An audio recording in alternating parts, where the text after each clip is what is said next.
அல்லாஹ்வுடைய தூதர் ரசூலுல்லாஹி ஸல்லல்லாஹு அலைஹி வஸல்லம் கூறினார்கள், ரமதானினுடைய அந்த பிறை உதிக்க ஆரம்பித்து விட்டால் அல்லாஹ் வானத்தில் ஒரு வானவரை நியமிப்பானாம்.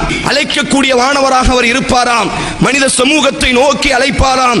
வயா பாஇயல் கைரி அக்பில், அடே பயணம் அங்கல்லடா, அடே பயணங்கள் டூ வீலரில் அல்லடா, அடே பயணங்கள் குத்தாலத்தில் அல்லடா, அடே இரவு நேரத்தினுடைய பயணங்கள் ஜாலியில் அல்லடா, அடே இரவு நேரத்தினுடைய பயணங்கள் ஆபாசத்தில் அல்லடா, அடே இரவு நேரத்தினுடைய பயணங்கள் படங்களை பார்ப்பதில் அல்லடா, அடே ரமதானினுடைய இரவு நேரத்தினுடைய பயணங்கள் கேரம் போர்டில் இல்லடா, அடே ரமதானினுடைய இரவு நேரத்தினுடைய பயணங்கள் கிரிக்கெட் விளையாடுவதில் இல்லடா, அக்பில் நன்மை செய்வதில் இருக்கிறது, முன்னோக்கி வந்து கொண்டே இரு.